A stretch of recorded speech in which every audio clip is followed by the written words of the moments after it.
tiền đâu. Bắt này có này nhá.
Đây là con gặp sự qua nhưng mà qua không được. Đây con chỉ phải là cái máy.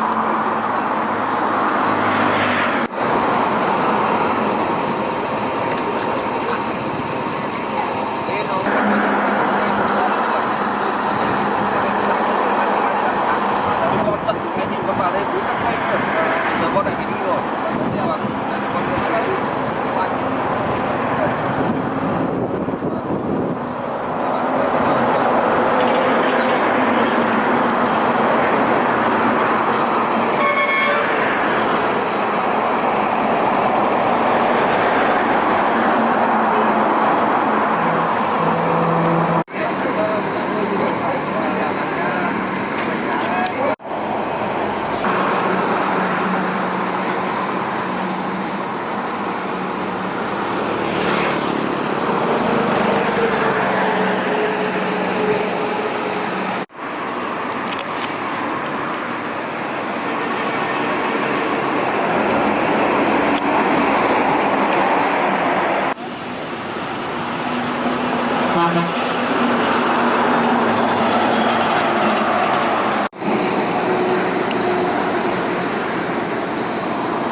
Chính mình tu hành, nên là quay hay không quay thì đối với mình cũng không có ngại ngùng, không có lo phải như thế này nữa, mà mình cũng nói với họ là mình người tu, họ tu hành thì quay hay không thì đối với con thì như nhau à.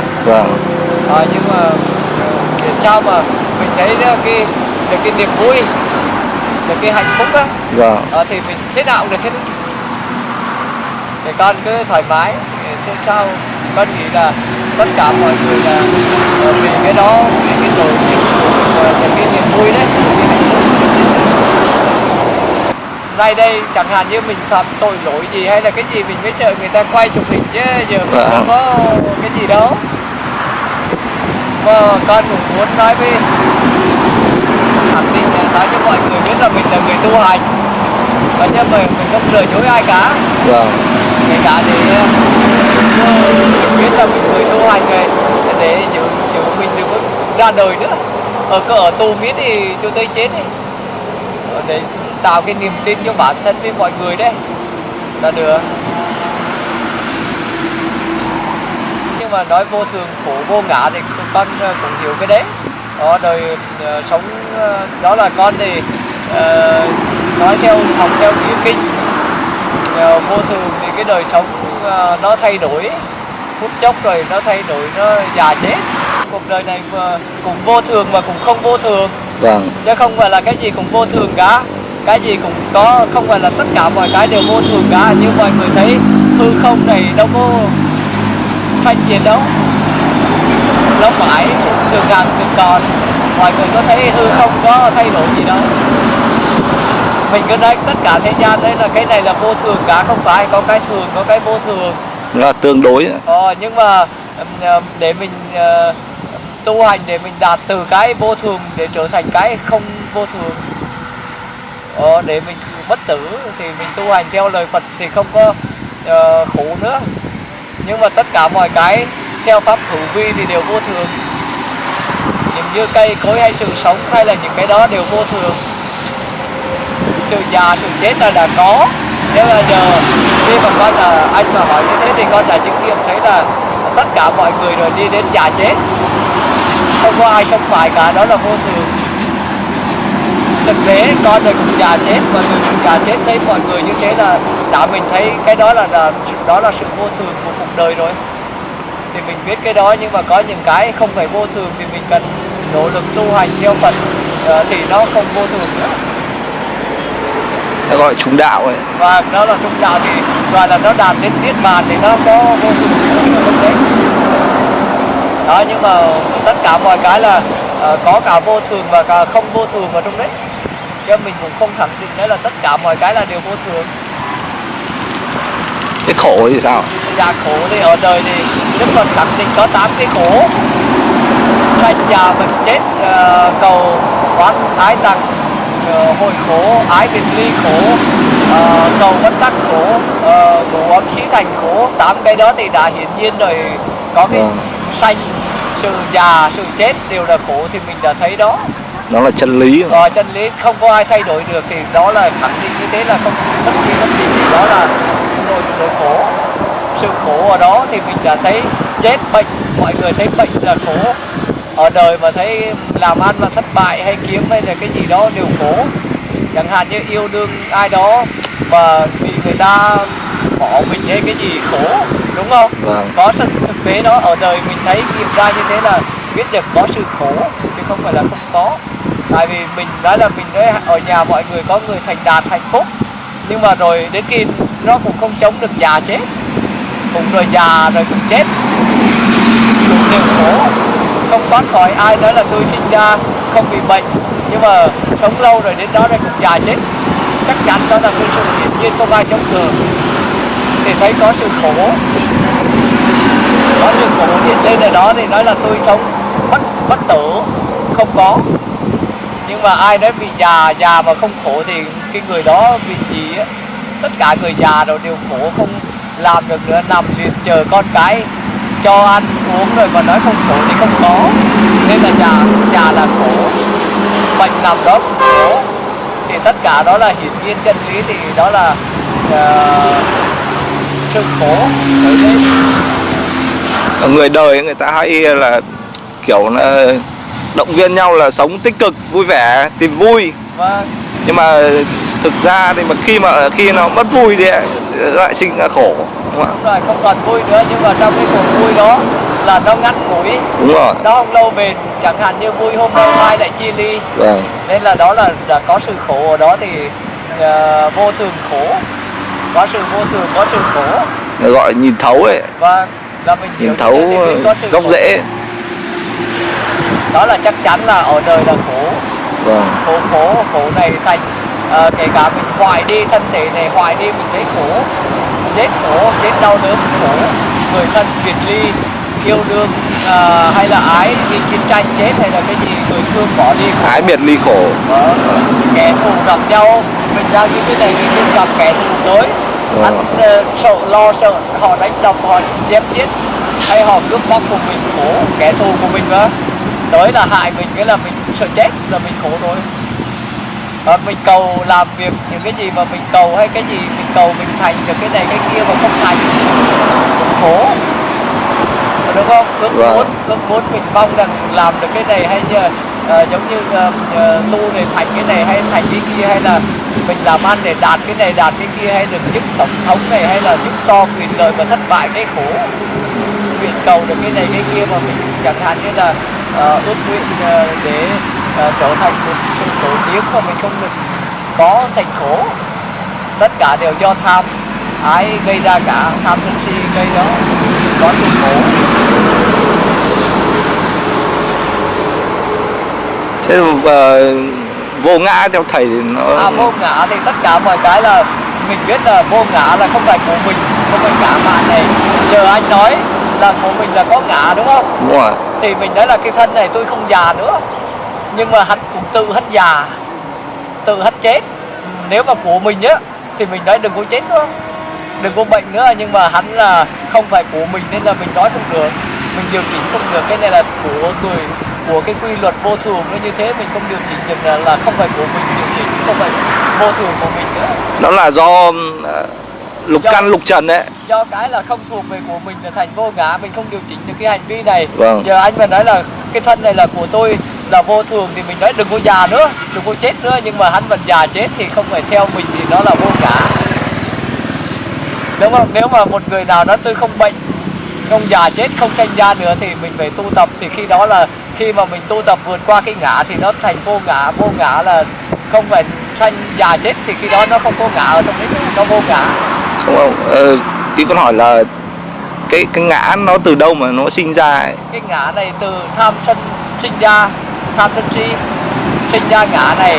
Nếu mà hết tham sân si thì nó không có ngã, không tham nữa. Chẳng hạn như giờ cái ngã mạn này là nói tôi hơn, tôi thua, hoặc là tôi bằng, hay là ngã mạn tăng thượng mạn, hay là ngã mạn tôi như thế này, tôi đẹp, người kia xấu, yêu ghét, giận hờn, tất cả tham sân si đấy sinh ra ngã mạn này.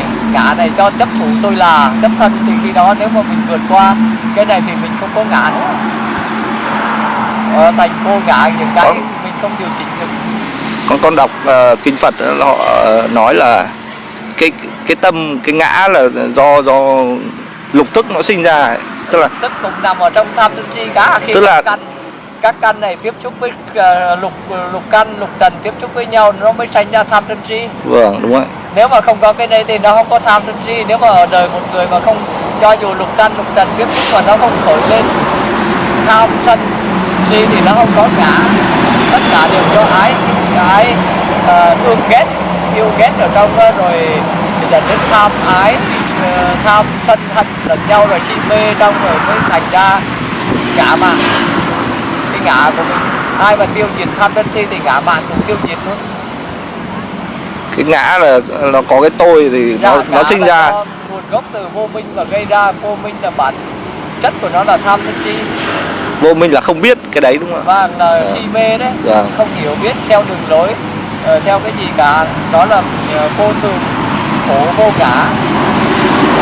Nhưng mà để đó là nói lý thuyết là như thế, nhưng mà tự mình chứng được, tự mình thân chứng, hiểu nghiệm được, thấy được rõ như thế, mình làm được đó, thì cả một vấn đề phải đi theo tập học nhiều, buông bỏ, xả bỏ cuộc đời, thì khi đó mới thấu tiền đần cái đàn đó. Giờ như con nói là con nói theo kinh sách, cái sự hiểu biết của mình đấy, nhưng có thực hành mình hiểu biết được. Mình nói học qua kinh sách nhưng mà mình thì chưa thực chứng được nó. Mình thì vẫn ở trong cái thường vô thường này, mình vẫn sống, nhưng mà mình vẫn kiên trì mình tập học để khi mình thấy rõ bản chất của vô ngã, hoặc là thấy rõ bản chất của tam bất ấn đấy, vô thường, khổ, vô ngã mà thấy được rồi thì mình không có gọi là đạt đến cảnh giới niết bàn, giải thoát, không có tham sân si nữa. Đó, nguyên nhân của nó, tham sân si là nguyên nhân của gọi là tập đế. Thấy được như thế thì đó là đạo đế rồi. Đạo đế là gì ạ?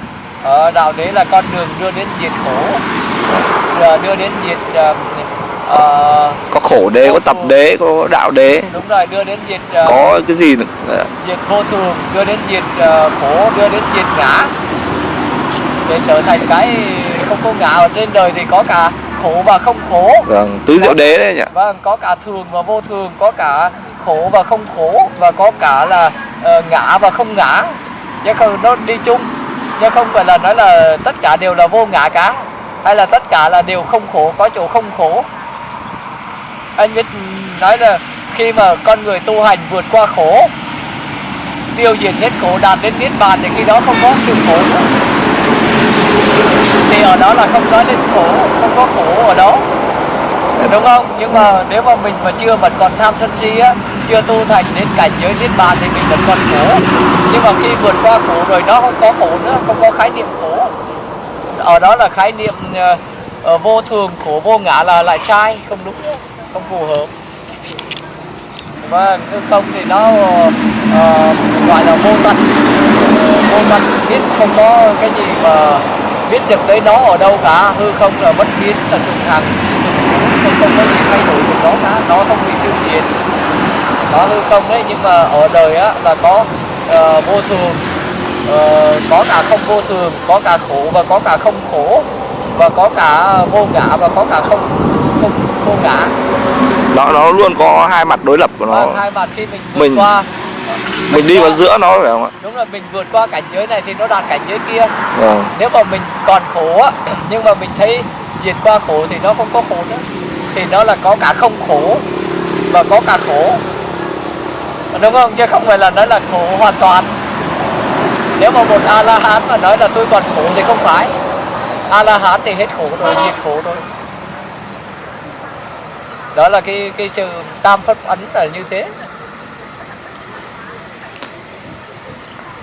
A La Hán là hiểu như là tâm giống tâm Phật đấy không ạ? Vâng, A La Hán là tâm là không có tham sân si nữa. Vâng. Lậu đã tận, gọi là phạm hạnh đã thành, công các việc cần làm đã làm xong, không trở lại trạng thái này nữa. A La Hán là không có tham sân si nữa, gọi là lậu tận, không có khởi dụng tham. Mà gọi là A La Hán bởi vì là phải nương nhờ pháp của Phật mới Vâng, đúng rồi, mới đạt được tâm đấy. Còn Phật là tự giác ngộ ấy. Vâng, đó là đệ tử của Phật, Vâng. là A La Hán. Đó là ở trong kinh sách thường gọi là hạt thanh văn. Thanh văn đó. Còn độc giác Phật thì lại khác nữa. Tự mình tu hành, tự mình giác ngộ, nhưng mà chưa đạt đến ngôi vị chánh đẳng giác. Chánh đẳng giác là nghĩa là gì ạ? Là toàn giác, cái gì cũng thấy biết hết, là tột cùng, đối tượng hết cỡ, hết mức tột độ cuối cùng của cái trí tuệ viên mãn, trí tuệ viên mãn, giới luật viên mãn, thiền định viên mãn, thấu kiệt hết tất cả mọi cái là chánh đẳng giác. Không có cái gì mà không hiểu biết cả. Độc giác thì là vẫn còn giới hạn của nó ạ. Vâng, vẫn còn giới hạn, chưa vẫn còn biết một số, nhưng mà nó ở cái mức cao hơn thanh văn. Vâng, đó là như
thế.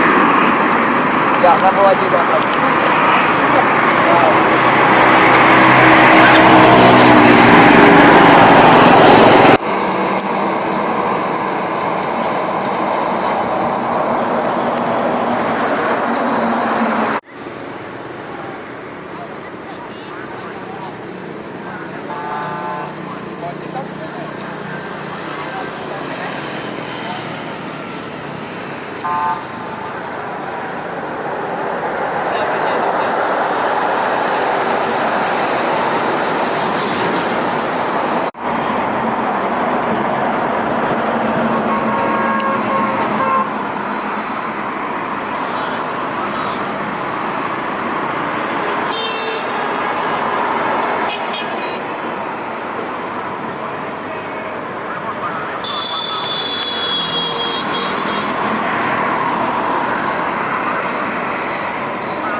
con đẹp.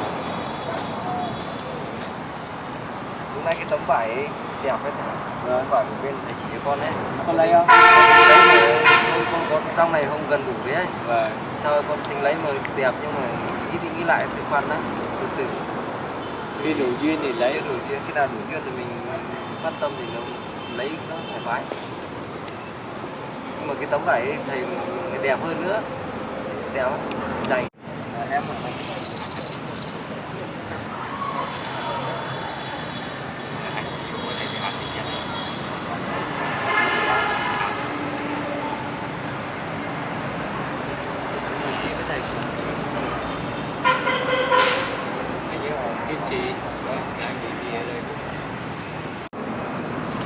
thử nó tới đâu.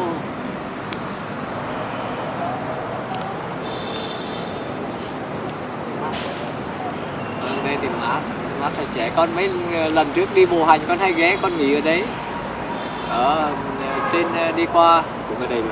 Và đi ở đây, đa số ở đây với lại ở cái nghĩa trang Tỉnh Gia đấy, đến Thanh Hóa thì, nhưng mà đi bên có được hình như được lần con ngủ ở cái đền thờ ở núi Hàm Rồng ấy, còn không là ở phía bên kia thì đa số con ở nghĩa địa. Dạ, ở nghĩa địa bên đường đó. Với lại nói chung là con đi á ngày xưa là tối chỗ nào là con tối rồi con mới tấp vào đấy. Rồi con nghỉ rồi con mới đi.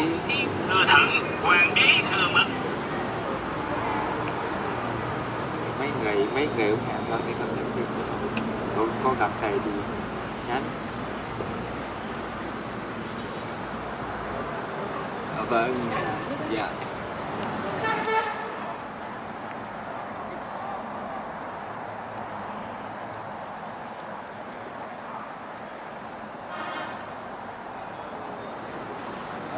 Khi mà được họ mọi người chú ý đây, này nọ đang coi trọng để gặp, để coi cái tâm mình hắn có tham không, chứ không hắn ưa thích như thế rồi để khi mà không có ai nữa để hay là người ta nói, người ta chê xem hắn có buồn khổ, để khắc phục cái cung kính lời dưỡng mình có. Chẳng hạn bây giờ mọi người nổi hay không mình không có quan tâm cái việc đấy, hay là cô ghét hay không mình cũng trải cái lòng không về thân hành họ để tập. Cái đấy cũng quan trọng đấy, xả được chứ không phải là tham nó đến rồi sân nữa. Đó, đa chiều ở trong, không phải một chiều.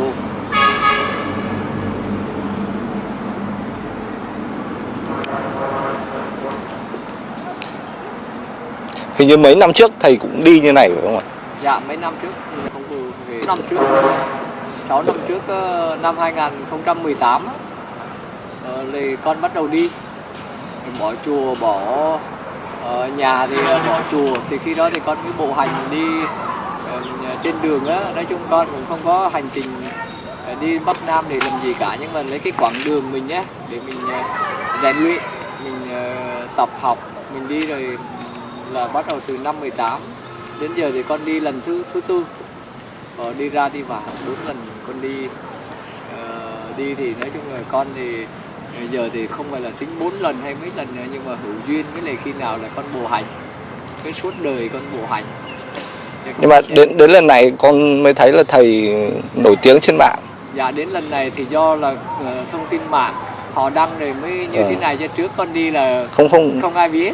Con đi âm thầm đó, rồi đi tới đâu thì con tới đây họ xin họ tối rồi hay là cái gì họ cũng không để ý, không có chụp. Nhưng mà sau này có mấy cái anh đi ở trên Đắk Lắk á, trên đấy trong miền Nam á, rồi ra rồi sau này rồi đi rồi họ có cái quay phim á, họ hỏi rồi thành ra mọi người ai cũng biết đấy, chứ không là trước là không có, con đi không hề ai biết cả. Đúng rồi, có cái anh gì mà đi lên núi thăm thầy đấy. Anh Nhân Gà. Đúng rồi. Anh Nhân ở trong Nha Trang á. Anh đấy thì cũng do mấy người ở ngoài, con đi ngang cái cầu Long Biên á, có anh nào chụp đó rồi nói rồi, hay là trên Đắk Lắk á, rồi tung ở trên nha. Nhưng mà trước á thì anh nó cũng chả biết. Con ở trong, tại vì ra ngoài miền Bắc như thế này, chứ ở trong miền Nam á, thì người tu thì nhiều, thì họ thấy bình thường.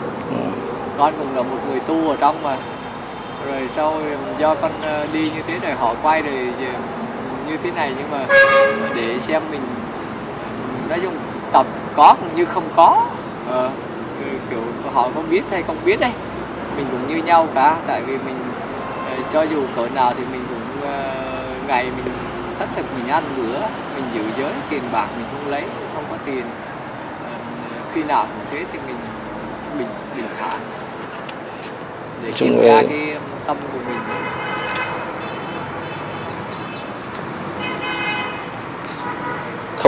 Không đụng đến tiền bạc, cái tâm nó thanh thản. Và không có tiền.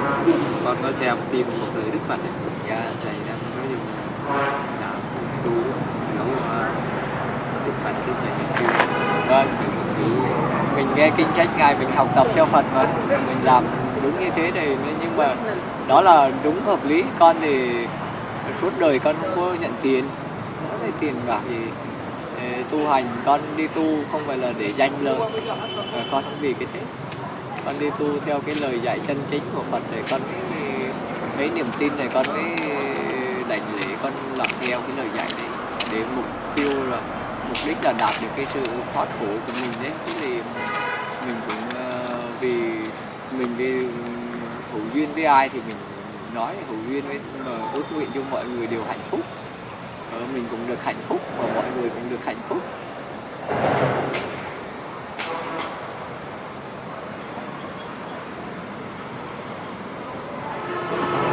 Thầy đang thực hành tứ niệm xứ là từ bi hỷ xả. Vâng, tứ niệm xứ thì quán thân thọ tâm pháp. Từ bi hỷ xả thì pháp môn gọi là từ vô lượng tâm. Cái đấy trong 37 phẩm đạo đấy. Tứ niệm xứ thì thiền quán bốn chỗ, 4 nơi thân thọ tâm pháp. Từ bi hỷ xả cũng tốt đẹp, thành tựu được thì tốt đẹp, nhưng mà mỗi cái tùy theo mỗi người, tất cả mọi cái đó là đều chung với nhau cả. Tứ niệm xứ cũng từ bi hỷ xả. Nhưng mà một người tu hành thiền định theo Phật thì phải có tâm từ bi, nếu không có thì cũng chả tứ niệm xứ được. Nếu mà từ bi không có sân hận thì làm sao mà tứ niệm xứ được.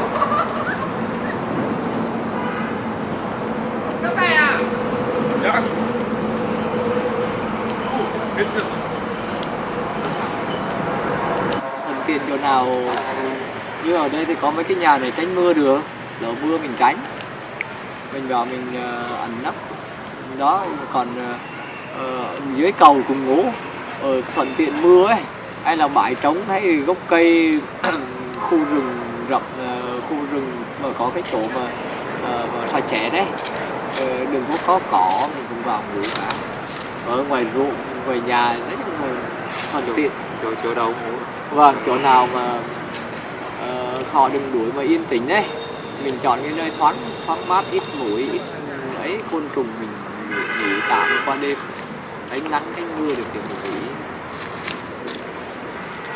Nhà hoang thì con cùng ngủ, nhà hoang bỏ mà họ để lâu ngày đấy, bụi bặm đó, mình vào mình quét dọn em, hay là một chỗ nào nhỏ đó mình vừa mình nhé, xin ngủ được. Tạm thời hữu duyên ở đâu thì tới đó.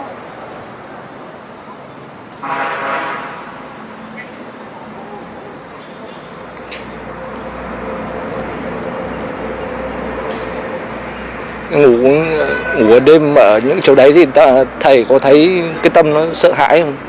Có cái tâm sợ hãi chứ, nhưng mà mình khắc phục, dùng tứ niệm xứ khắc phục khó khăn. Quán tâm trên tâm.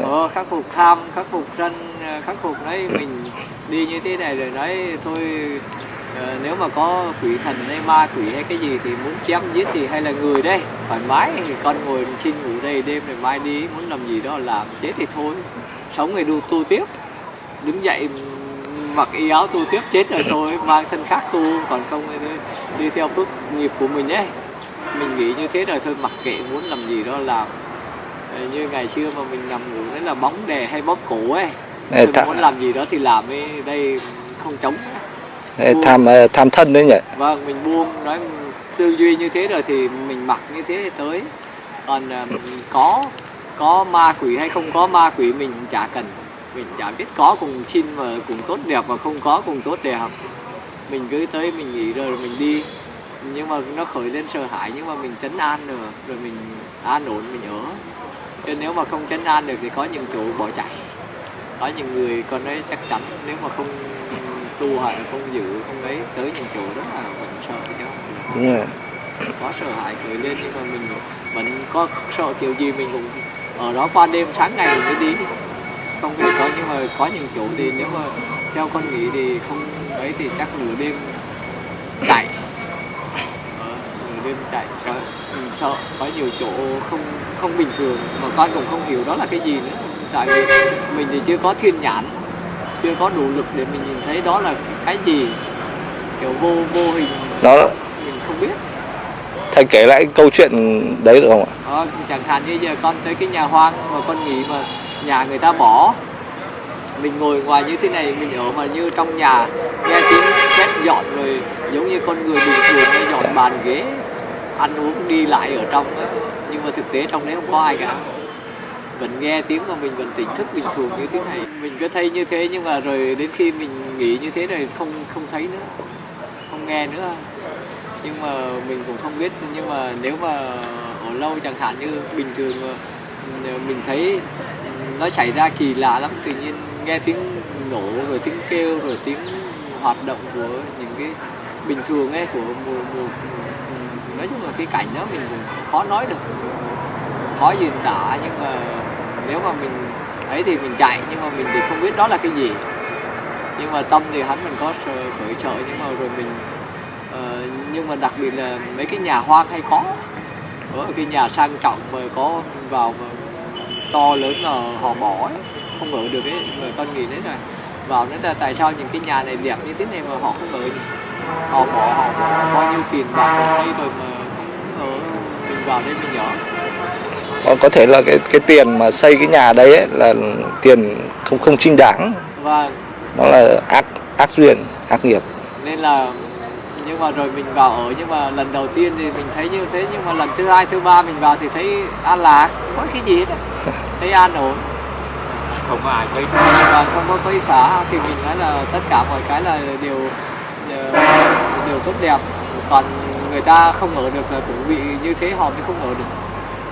Nửa đêm rồi làm tiếng như thế.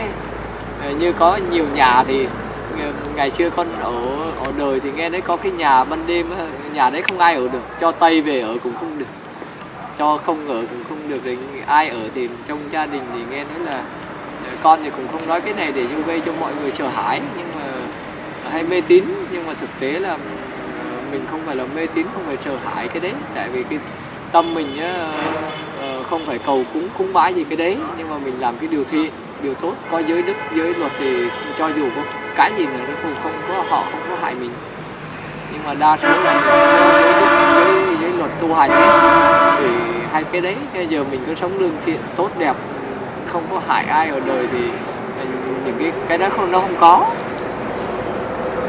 Nhưng mà cũng thấy đó, mọi người hỏi thì con cũng nói có cái trường hợp đó thì con cũng nói thật là như thế. Nhưng mà con cũng khuyên mọi người mấy cái đấy đừng có sợ, con tới con ở bình thường. Thầy tinh tấn rồi nên Dạ, là con cũng tới con ở có định lực.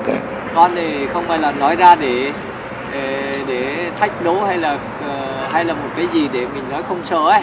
Vâng. Nhưng mà con là nói ra để có những cái chỗ mà sợ hãi, lông tóc dựng ngược như thế thì mình cũng tới mình ở để mình tập cái tâm, tập cái sợ hãi đấy, khắc phục cái sợ hãi. Chết rồi thôi, nhưng mà tới để con thấy bình thường.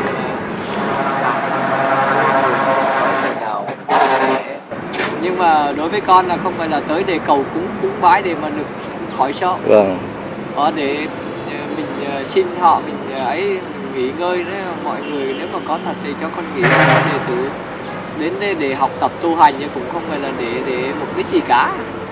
Rồi mình đến mình ở bình thường, rồi mình cũng rồi dần dần nó quen, rồi đi đâu rồi mình lại tới đó mình ở. Mình cũng chả lo. Ngày xưa thì ở đời thì con chưa tu hành thì thấy ngủ hay bị bóng đè, nhưng mà khi con phát nguyện tu hành theo lời Phật dạy rồi mấy cái đấy nó hết thì không có. Con chụp bức ảnh kỷ niệm. Dạ cái đấy thì được ạ, thoải mái mọi người.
Thôi rồi để đây này tí cỡ bỏ.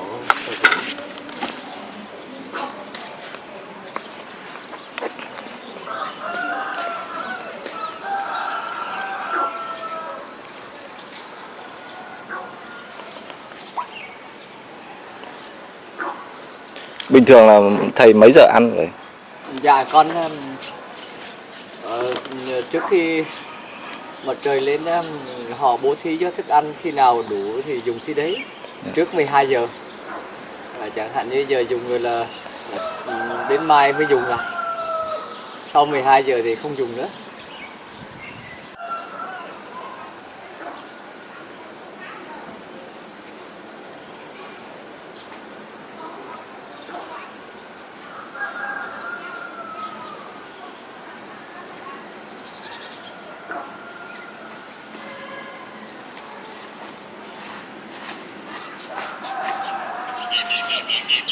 Cá dưới này hấp dụng.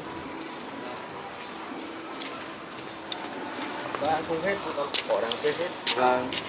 Mà không tìm mấy con gà nó đi đâu ấy.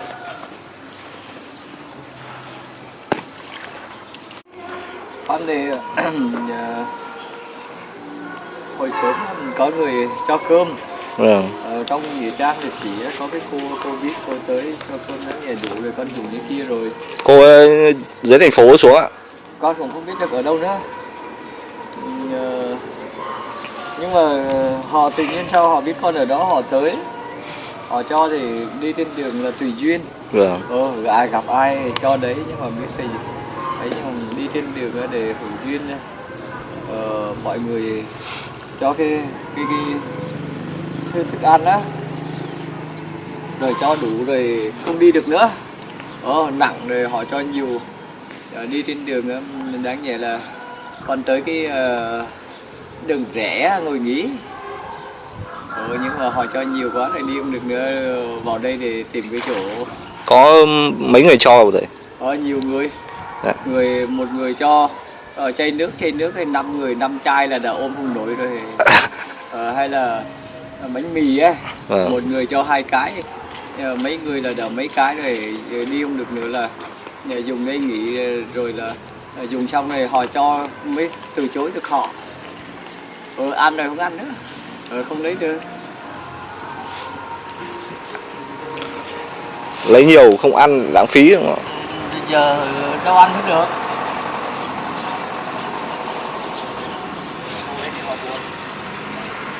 Không lấy không được, lấy không trách được. Nhận tiền cũng đã khó rồi. Họ ép theo anh kia đưa tiền nói ném không nhận tiền, vứt rồi bỏ trong bát hay gì. Đâu phải từ chối họ mà dễ đâu.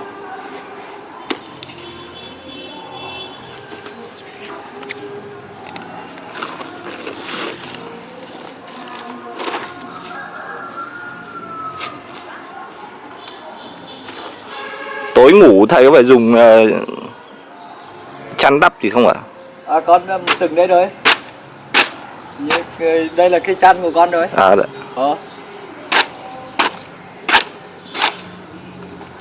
Đây là y, đây là chăn. Đó là y á, cái đó là gọi là y áo. Dạ. Cái đó ở trong bên Nam Tông trong kinh ấy, gọi là cái y 2 lớp, y tăng trở lê, y kép. Cái đó để mình trải ngồi, trải nằm hay là đắp nằm ngủ, hay là mình ngồi thiền mà lạnh quá mình trùm. Thầy là có 2 chiếc đây ạ? Cái này là cái bạt ra ngoài này mua, có cái cô kia cho để khi mưa đấy, lại ngồi thôi chứ khi tới chỗ bụi, chứ cái này không phải. Cái này thì không phải y, cái này thì quăng cái tấm bạt.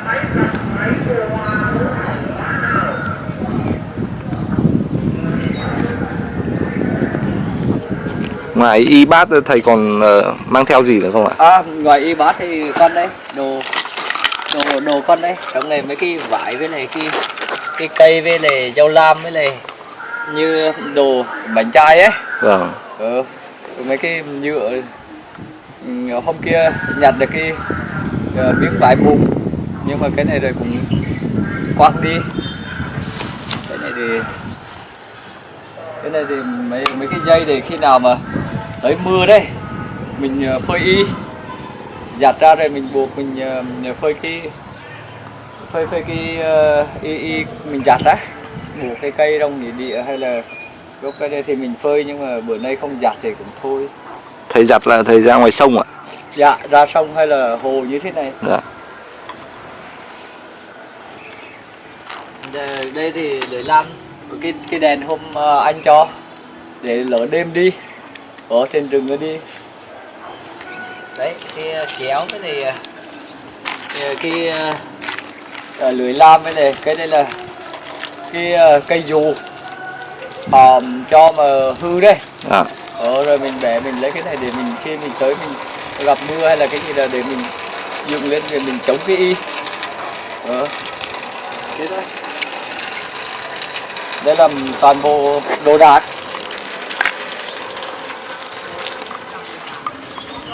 Cái này thì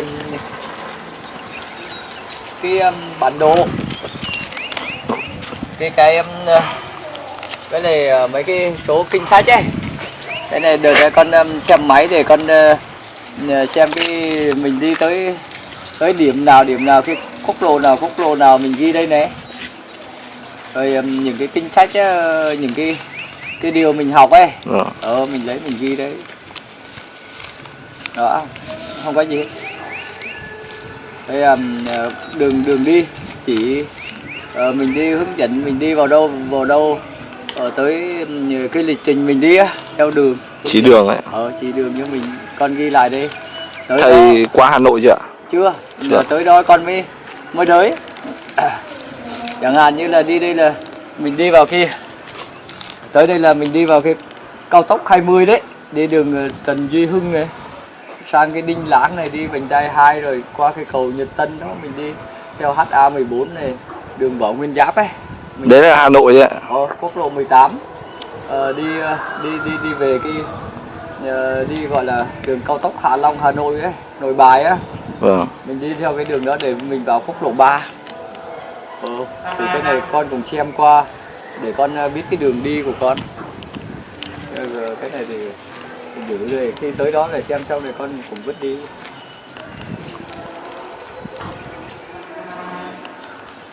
Cái đấy là ai ghi cho thầy ạ? Cái này là hôm vừa ở trên Đắk Lắk á, vào cái chỗ đếm kinh sách con tự tra lấy. Trên mạng á, ở trên có nhà cái thầy cư sĩ ở trên Đắk Lắk á, có cái điều kiện có máy mạng á, con ghi ít kinh sách rồi sẵn tiện rồi xem cái bản đồ, xem cái đường mình đi á, mình tra trên Google Maps. Bây giờ thì cũng chả ai tra cho mình. Vâng. Họ cũng không biết định cho mình cái bản đồ, cái quãng đường nào để mình đi á. Rồi nhưng mà có cái này thì ra để mình đỡ khỏi bị lạc, chứ không đi rồi họ chỉ đường sai thì không biết đường nào. Ở đây là cái túi, cái đồ của con nhiều khi đi trên đường họ tưởng tiền nhưng mà thực tế không có. Khi anh này hôm bữa anh cho cái kéo dao lam với kim chỉ đây, cái cào râu á. Vâng. Đấy. Rồi cái này thì cái kéo bấm chỉ, kéo để cắt khi y rách á, để mình cắt mình may. Đó, còn đây là rác. Cái đây là cái túi này là cái bạt này là cái cô ở dưới thế cô mới mua cho hôm bữa con nhặt cái bao xi măng. Đi tới đâu nhặt cái tấm xi măng nó dễ, nhưng mà ra ngoài mùa mưa là phải có cái này. Vâng. Để mình tới mình rải, mình ngồi chứ ướt át rồi lỡ mưa có thể mình ở ngoài rừng ấy mình che được.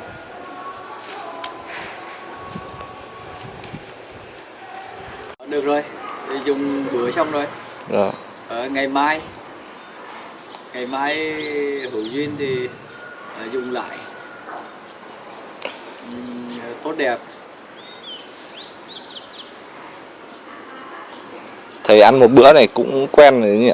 Dạ, con một bữa như thế này năm thứ 9. 9 năm rồi, từ nửa 2015 đến giờ. Gọi là từ tháng 7 năm 2015 ấy. Đến giờ là con dùng một bữa.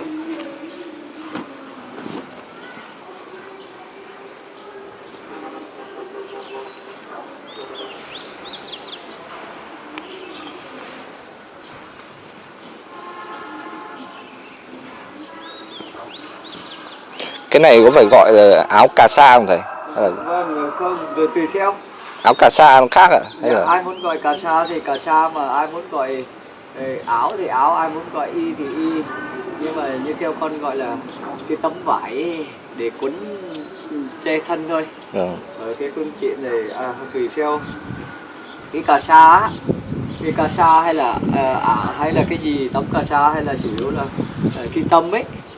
Nếu mà cái tâm người đó mà tu hành mà thiện pháp mà giữ tròn giới luật với nghiêm chỉnh mà có giới có định ấy, họ mặc cái gì cũng cà sa. La hán mà mặc cái tấm gì ở trên người là cũng là cà sa. Nhưng mà một người mà phàm phu ở đời mà cho họ cái tấm cà sa đó, họ mặc lên cũng chả phải gọi là cà sa, đúng không? Vâng. Cũng nói cà sa nhưng mà thực tế cái người đó không nói là, tuy là họ cho là cà sa nhưng mà theo con thì cái người đó mặc trên người cái gì cũng không được gọi là cũng không xứng để cà sa. Nó không chân thật đúng không ạ? Dạ, thì chủ yếu là cà sa hay không là cái giới đức giới hạnh, thì có đầy đủ giới, có đầy đủ tịnh định tuệ á, viên mãn như lời Phật dạy thì đó là cà sa. Thực tế là cái tâm bây giờ anh thấy không, đi ra một người ngoài đời á, mà giờ chưa tu hành gì mà cạo tóc á, mà mọi người cứ cho là cà sa màu vàng ấy, đưa cho người đó mặc lên như thế cũng đâu gọi là cà sa được. Chẳng qua là cái hình thức cái vỏ như thế, nhưng mà bản chất thì đâu phải.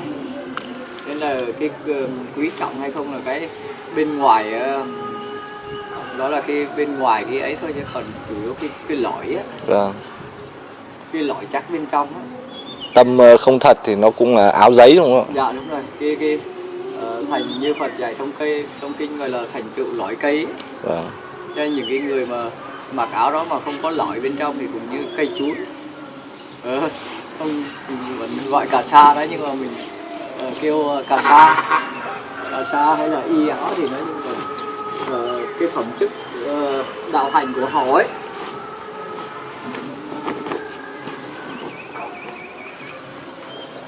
Cái đạo đức cái lối sống nhờ phẩm hạnh với hạnh thì cà sa.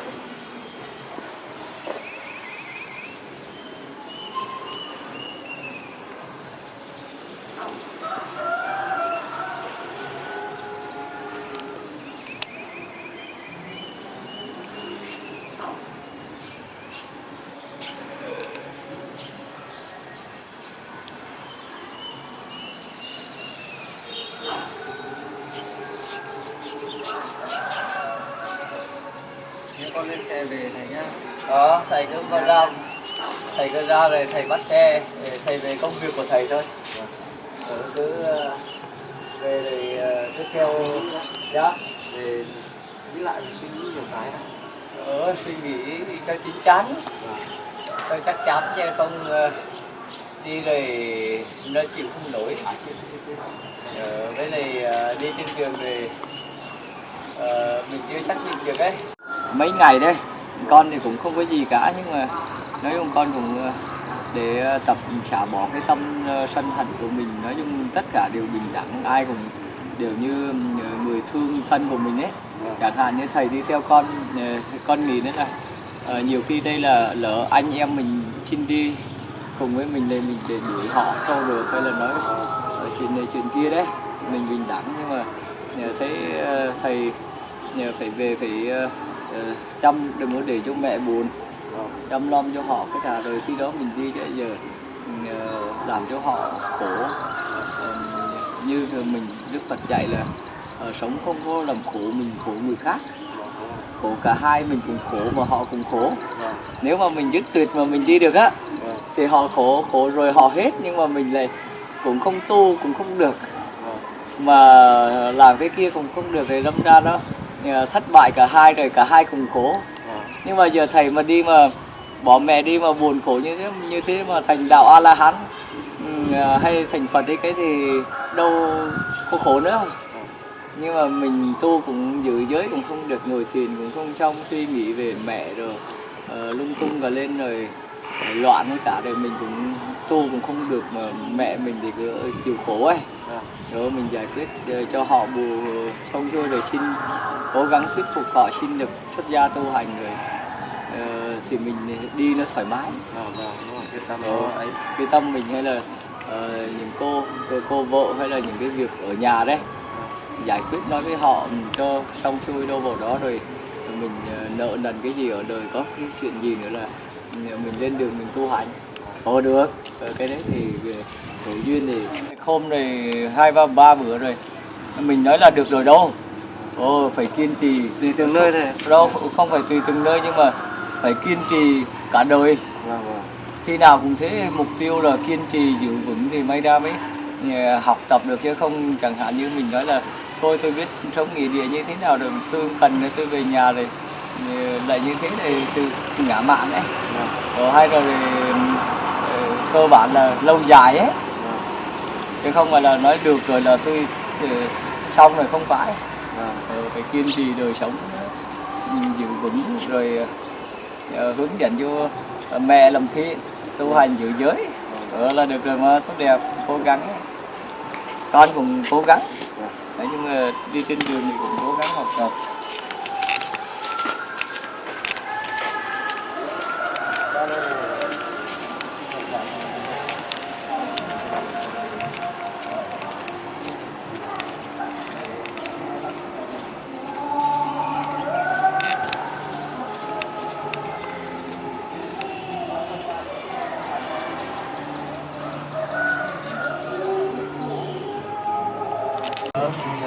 Thì tôi cho có câu hỏi.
Khỏe, giới hạnh về trí tuệ hơn. Còn giải quyết con đường đó là đưa cái con đường cho mọi người học tập để đưa đến cái đời sống đạo đức, phạm hạnh với trí tuệ.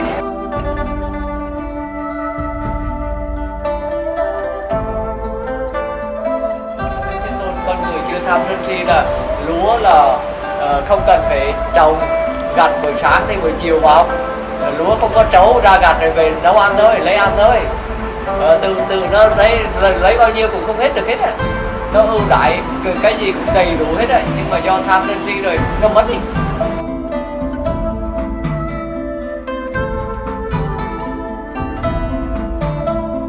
Đức Phật khẳng định có 8 cái khổ: sanh già bệnh chết, cầu oán ái tặc, hội khổ, ái biệt ly khổ, cầu bất đắc khổ, ngũ ấm xí thành khổ. 8 cái đó thì đã hiển nhiên rồi.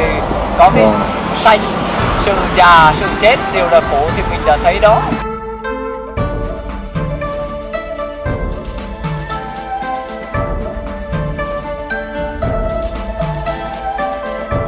Con cũng mong với mọi người từ cái chỗ mà con đi họ hiểu thế là để mình tra trên mạng coi ông này là như thế nào, ông này tu hành gì pháp môn gì cây bang hay cái gì, rồi ông họ tra lên rồi họ mới tìm được kinh sách, họ mới nghe được các cái hạnh, rồi họ mới hiểu được kinh sách, thông qua đó thì cũng giúp cho họ biết được về Phật pháp.